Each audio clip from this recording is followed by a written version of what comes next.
This is Laura Kellums with Arkansas Advocates for Children and Families, and you're watching Public Access Television in Fayetteville, Arkansas.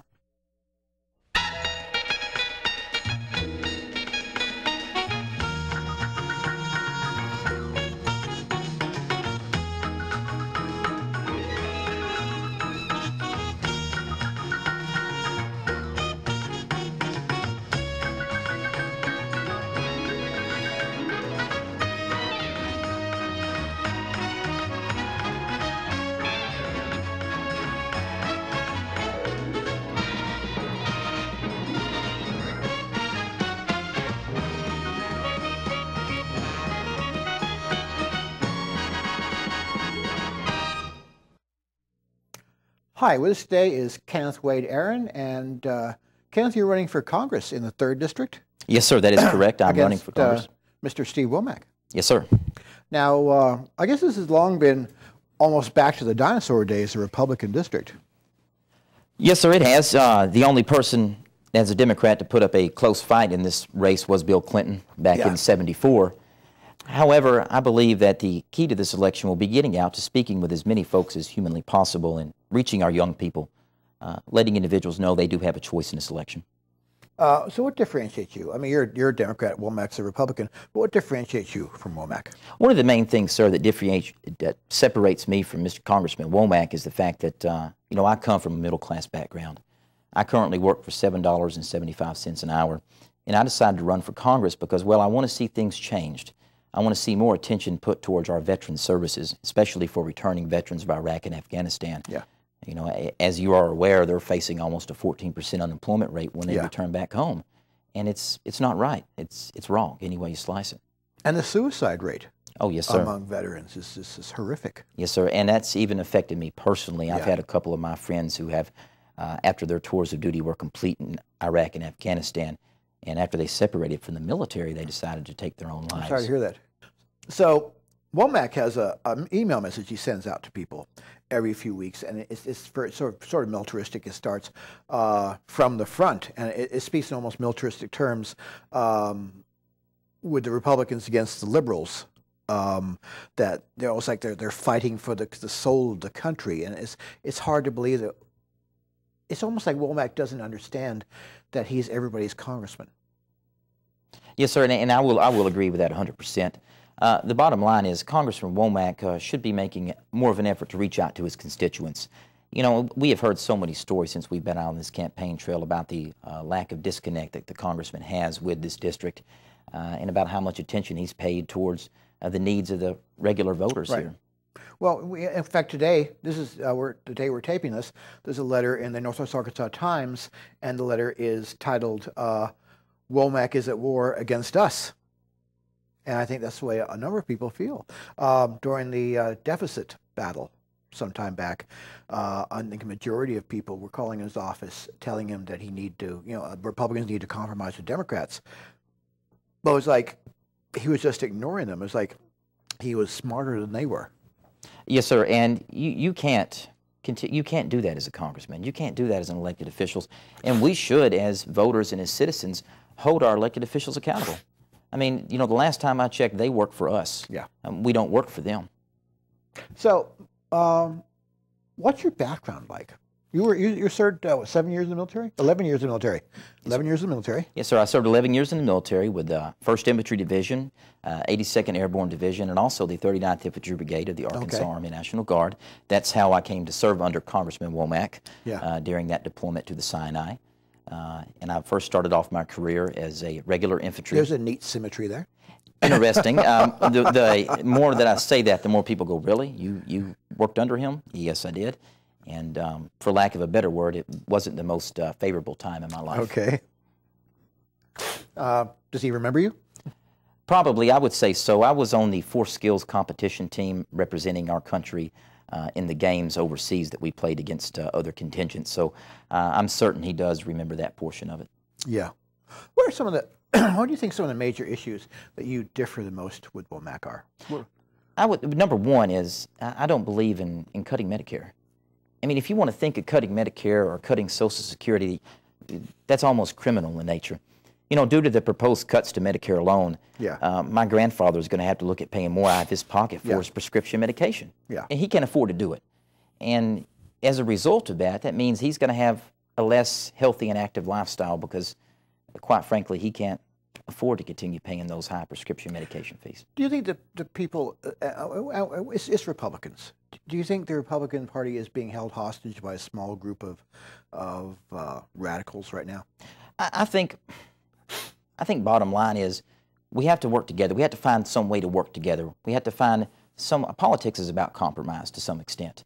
And you have to be willing to reach across the aisle and work with all parties concerned. Yeah. I mean, if you look at the congressman's voting record, you'll find that better than 93% of the time he's voted strictly with the GOP. Yes. I mean, you have to compromise there. And the majority of those votes that he's done in the House have adversely affected the middle class. And this really affects me because, you know, I make $7.75 an hour. I work full time for a living. Yeah. And I'm proud of the fact that I come from a middle class family. And I believe that more attention should be paid towards the middle class and small business owners here within the district.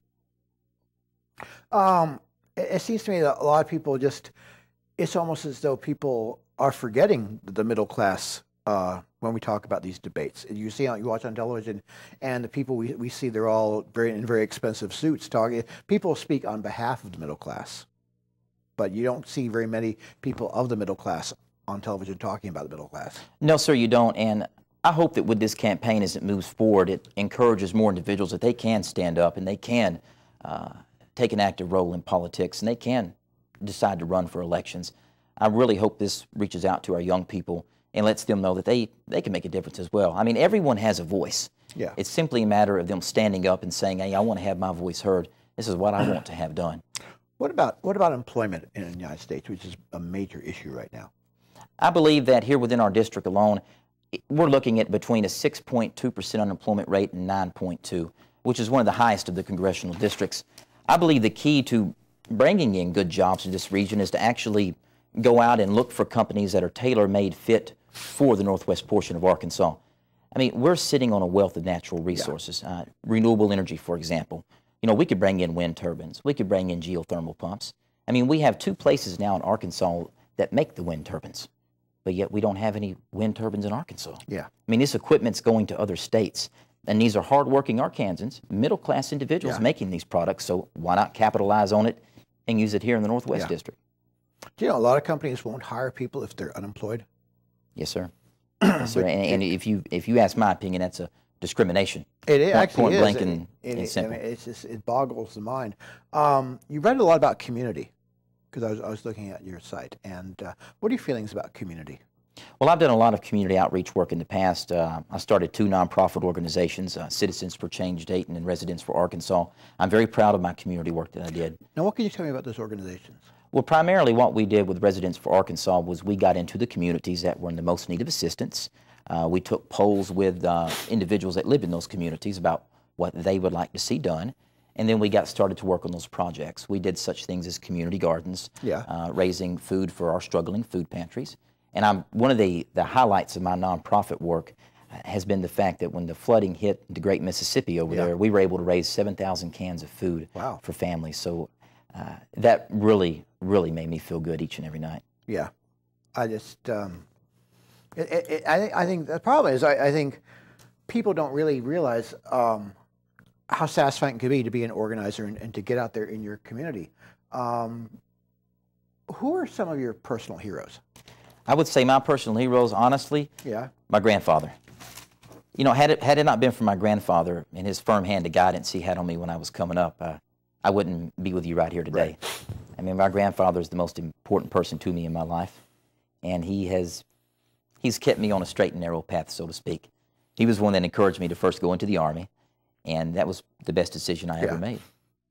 So I would say my grandparents, number one. What about politically?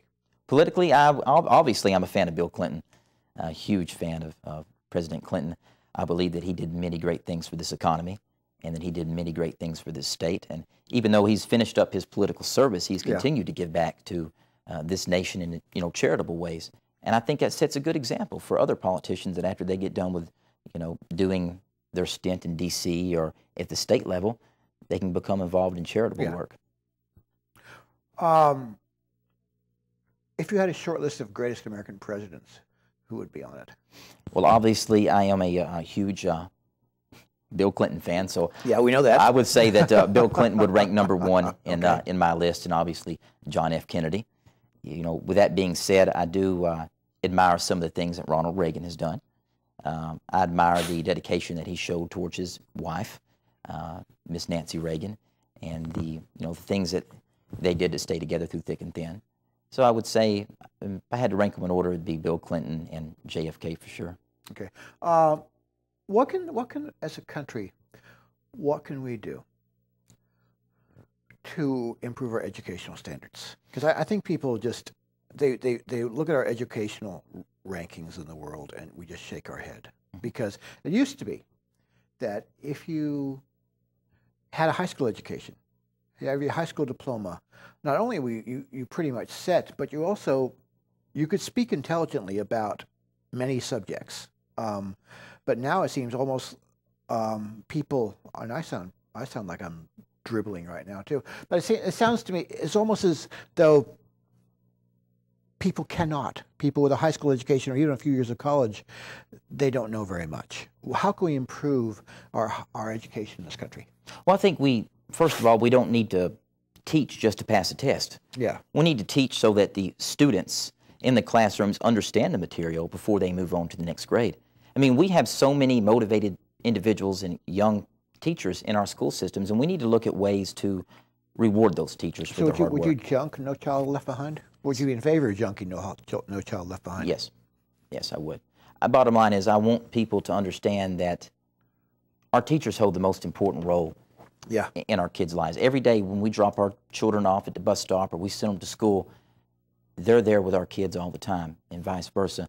And I really do believe that, we have to look at retaining good teachers, not just people that are going to teach to pass a test, but individuals that are going to reach out to our children and teach them to actually understand the subject material.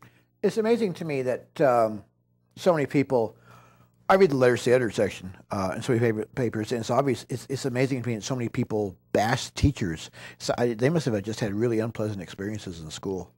They must have. Some nuns must have just really beat the hell out of their hands or something, One of the best teachers I ever had, his name was Mr. Taylor. And Mr. Taylor was my English teacher. And he really got me started as far as my love of English and wanting to write and everything. And I still remember him to this day. I mean, I'm not an old individual by any means. I'm 33 years old, but he had such a positive impact on me. And we need more teachers like Mr. Taylor in our rural public schools. Yeah, you have a statement, people first, politics last. Now, what does that mean? Well, I think simply if you put people first, the rest will take care of itself. Yeah. If we had more of our elected officials that actually did what the residents wanted and actually put their needs first, I mean, they would never have to worry about election again. Yeah. I mean, they would never have to worry about their political careers or their ambition.